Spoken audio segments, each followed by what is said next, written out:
I literally say it every year. I cannot believe it's December. How do you feel when the year starts to wind down? Do you feel excited, overwhelmed, busy, flustered? A lot happens in a year. We go through ups and downs. Maybe you moved, maybe you switched jobs, maybe you met new friends or started a relationship or left a relationship. Especially at the end of the year with holiday chaos, I feel like there's just so much frantic energy around us. And as the planet Earth finishes another spin around the sun and the human race as a whole internationally flips the page together, it is the best feeling to ring in a new year with this sense of peace and calm and preparedness and like stepping into the new year instead of feeling like super messy and unorganized, unprepared, and not like aligned and focused. Scattered energy is the worst, and yes, while January 1st just is another day of the year, it's the perfect opportunity to really pause, recenter, recalibrate your thoughts, and then choose how you're gonna move forward because you want to start the year off on the right foot. It reminds me of kind of like a morning routine and how those first few moments of the morning is so crucial, and if something goes wrong in the morning, it kind of like ruins the rest of the day. I kind of feel that way about the start of a new year. Whenever I start the year and January goes well, the first few days goes well, and when I feel this energy and pride of just being on top of my the energy has a momentum that carries on for the rest of the year. So grab a notebook, a cup of tea, a journal, and jot down anything that comes to mind or maybe that you feel inspired to do as you watch this. There are so many different aspects of resetting for the new year, and this video is going to focus on mental wellness reset, but this video is part of a bigger December series I'm doing about getting ready for the new year. So definitely subscribe if you're interested in seeing future videos about resetting your finances for the new year, and another video about how to reset for productivity. So let's dive in. I think for a mental wellness reset, it can kind of be broken down into 3 parts. First, detoxing, second, reflecting, and third, planning. So the first step is to detox. And I know a lot of people think the first step should be to self-reflect, but I think to self-reflect, you really need a clear, quiet mind. And in today's world with so many distractions, especially digital distractions, there's just so much noise that we first and foremost need to clear our mind and energy so we can actually take a look at ourselves without foggy glasses or distractions or distortions. Okay, so how are we going to detox? Believe it or not, this is not a detoxing tea commercial. Wouldn't that be so funny if all of that just led to me sponsoring a detox tea commercial? We first and foremost need to take a look at our digital space because that's where most humans spend a lot of time on, and really it takes up so much of our mental space. When we consume any form of media, we're really letting in other people's beliefs, ideas, emotions, and that can be a good thing or a bad thing, but it really does warp how we see ourselves, how we see our emotions, how we see things, our outlook on the world. And it's so subtle because it's just, scrolling through an Instagram post for 3 seconds, but it's really so powerful, so we need to be really aware and intentional of what we're letting into our minds. A lot of times we end up following so many people and pages that have just accumulated over the years randomly, and those people don't even actually add any meaning to our lives. They've just been, that Facebook friend or that Instagram follower who you just never unfollowed. More than half of my Facebook friends are people I don't talk to anymore, or random people, or people that really have no significance in my life at all. And I've really gotten to a stage in my life where I want everything in my life to be intentional. That means I know the purpose of everything and everyone that's in my life, and they all add some kind of meaning to my life. So with social media, really let this be the season of unsubscribing and unfollowing, and not even in a mean way, just in a decluttering and cleansing your space and energy way. It's just simply removing people whose energy you may not need or want, who maybe don't inspire you. Maybe they were just in your life for a season and that season has passed, and now you can move on and clean house. Because consuming more content of people and things you don't really care about is really just taking up mental space. I really look at social media like a mental diet, and it's important what you feed your mind, and you don't want to junk it up with empty calories of people that are not adding meaningful things to your life. And then the second part of the detox is maybe removing yourself from social media altogether. Hear me out. When we self-reflect, we want to make sure that we're taking an inward look clearly without all of that social media noise that can really warp and distract from who we actually are. When is the last time you went a day without social media? I think everyone needs a good social media cleanse once in a while. I actually stopped using most social media platforms, and I will make a video about this in the future, but as soon as you open those social media apps, like, you're really bombarded with just other people, other people's lives, other people's families, other people's thoughts on religion or politics, other people's mansions or great bodies or great relationships. Everyone even knows that what you see isn't real, it's just people's highlight reel. It can still make us weirdly feel envious of like relationships and lifestyles that don't even exist. It just floods our brain and overloads it with mass content of everything and everyone but you. And it's so important during your self-development or self-healing journey to really pause and take a step back away from that other energy and really just focus on you. I know it's a tall ask, but just think about maybe taking a day or as long as you possibly can off of social media to really just do a cleanse, a detox of other people's energy, and really just reconnect with yourself in a vacuum outside of anyone else's energy. The next step after clearing the energy to focus on yourself is,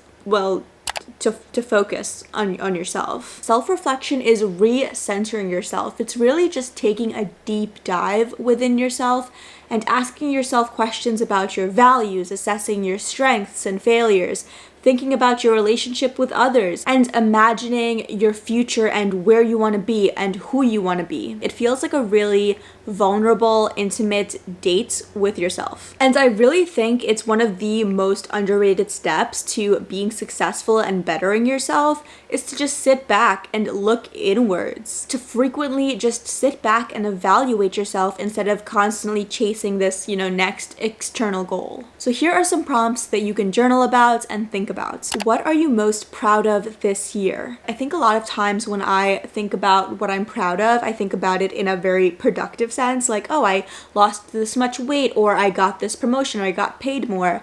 But it's really important to also look at what you're proud of in a just holistic way. It can be things like I set more boundaries, or I made new friends, or I strengthened my relationship. What are you grateful for?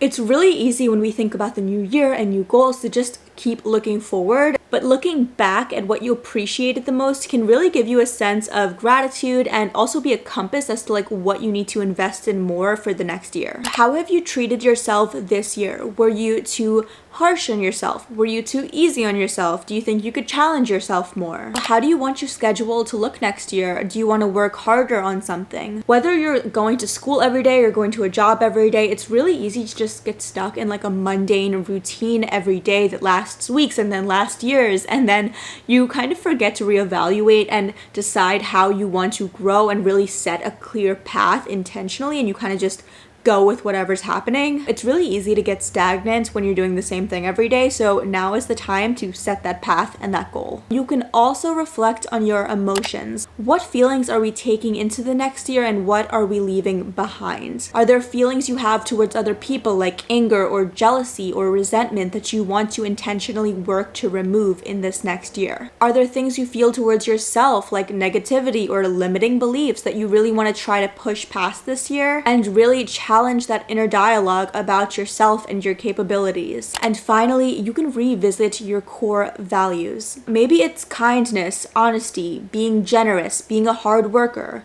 Are you living up to those core values, and are you surrounding yourself with people who inspire you to do that? The next step is planning and goal setting. So we want to make sure that everything we just talked about, it doesn't just stay in our brain. It actually blooms in the real physical world. We want to create a system, an action plan. So from the last step, everything you thought of that you want to do more of or do less of or start a new project or, remove these feelings from your life, write it down.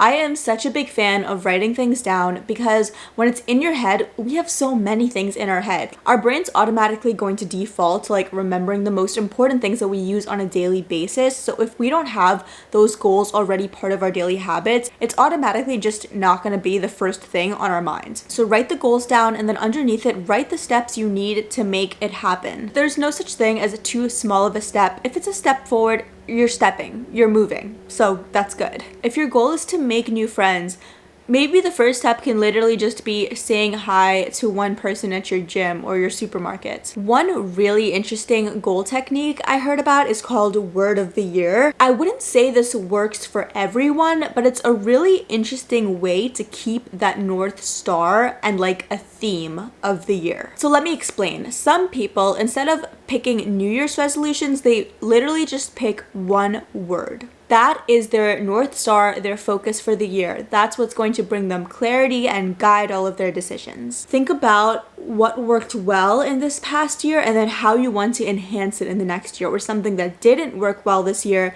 that you want to just change and you want to step into this new feeling. What is that feeling? It can be words like explore, serve, balance, connection, challenge, fun. And of course you can want to do all of those things at different points throughout the year, but I think as we ebb and flow through life, as we're going through different seasons, some seasons we just need more of one vibe, one energy. For example, if you feel like you've been really stressed out this year, if you feel like you've been pushing yourself too hard, maybe your word is balance or self-care. If you've been in your shell and really to yourself, maybe you want to explore more. And whatever goals you choose and decisions you're making in the upcoming year, you can look back at that word and make sure it's in line with that. Another self-reflecting prompt is to imagine actually meeting your future self. So you talk to them, you're seeing them, what do they look like? What do they sound like? What do they feel like? You know, what are they doing? Who are they? How are they different from who you are right now?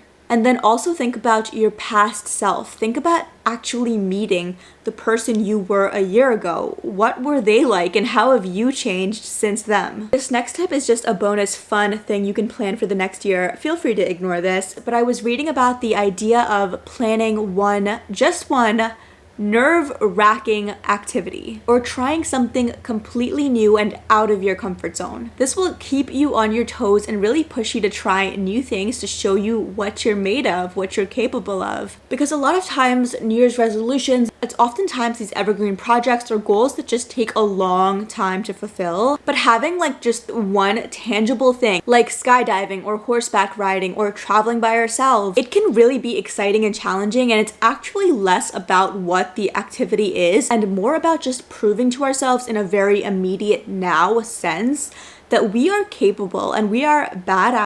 I love the idea of picking something that's not at all physically challenging, like skydiving. Get on a plane, which is walking, you get to the altitude, and then all you have to do is literally step off.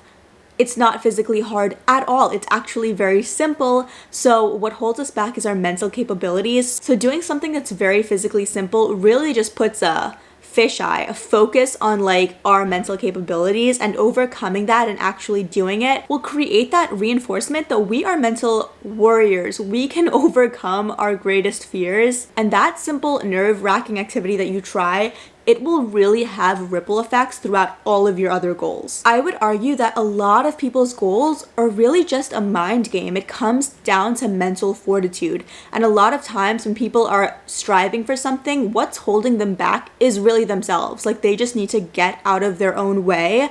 Just like how when you're at the edge of a plane, you just need to get out of your own head because the actual task is very simple. So we just went over 3 steps to mentally cleanse and reset for the new year. I want to make it really clear that I know everyone experienced this year so uniquely, so differently, and there's really no shame in saying you didn't reach any of your goals, or even that you took a few or many steps back. There's a lot of the world that you can't control.